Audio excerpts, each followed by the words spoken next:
program is about poverty.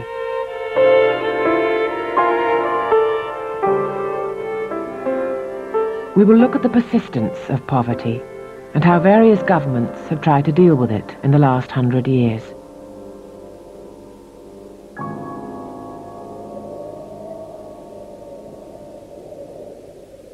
Although Britain at this time was a very wealthy country, only a small minority of the people were rich. Out of every 100 people, 2 or 3 were living in the lap of luxury, while 25 or more were living in dire poverty. The gulf between these two worlds was huge. Few people in the rest of society had any idea about the reality of poverty. One man who determined to find out was Benjamin Seabohm Rowntree. His family had grown rich making chocolate, and he was concerned to put the fortune to good use by researching poverty in York. He found large families with as many as 10 children crammed into single rooms in small, damp houses. Disease was rife. A quarter of all children in York slums died before the age of 1. For the breadwinner, employment was casual. You could be hired and fired at will, and the pay was low. To supplement the family income, children and their mothers often had to work, rather than going to school or staying at home. Their wages would have been pitiful. Rowntree was appalled by what he found. That in this land of abounding wealth, during a time of prosperity, probably more than a quarter of the population are living in poverty, is a fact that may well cause great searchings of the heart.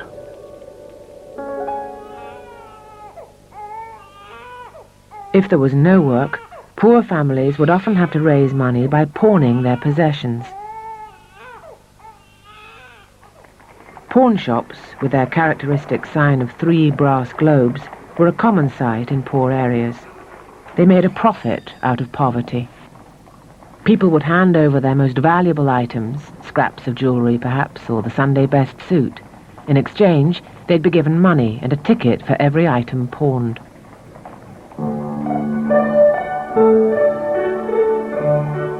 Once the family had a bit of money again, they could get their goods back by repaying the loan with interest. Rowntree found that the poor experienced particular hardship at least 3 times in their lives.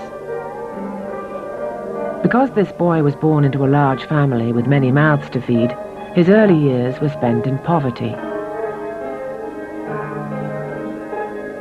As he grew up and began to earn, things improved for him, until of course he began to have his own large family. Once again, times became hard. Finally, in old age, if he lived that long, poverty would strike him again.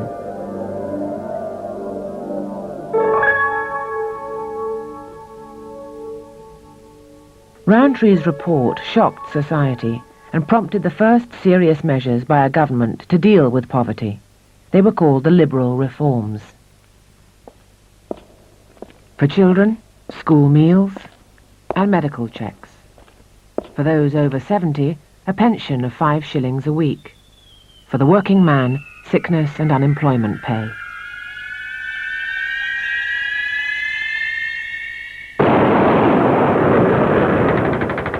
Ironically, the First World War did more to alleviate poverty than any laws.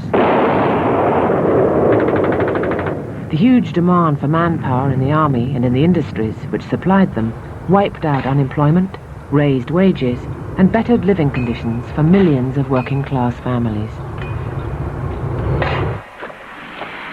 The war also highlighted the devastating effects of poverty.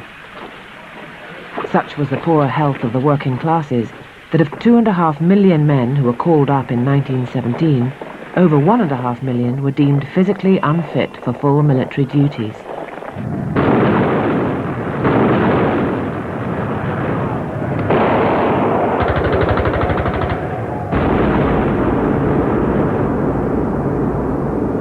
With the war over, full employment ended. Hopes for a better world, the right to live and the right to work, were soon dashed. The conditions described by Rowntree persisted.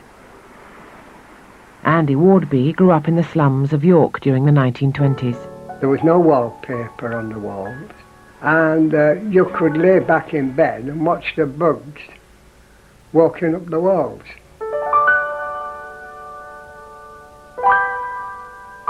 The Wardby family survived on a diet of stale food and scraps.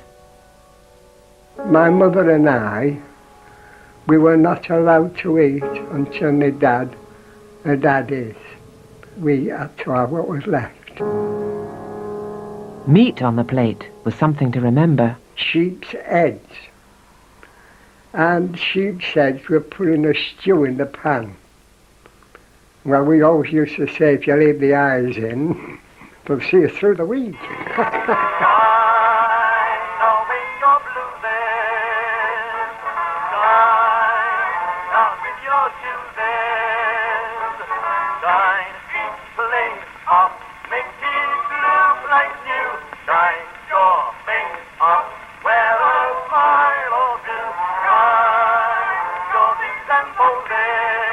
The only surviving photograph of Andy as a child, taken in 1929, has the title Happy Days. But the truth was that for people like Andy, death and disease were a way of life.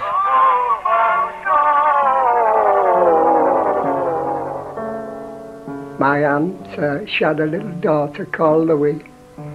Even to this day I can remember going into the house to see my Aunt Emma. And on the kitchen table, that's where they used to put the coffins, on the kitchen table. And I saw little Louie in a coffin on the table. And that's what they used to do.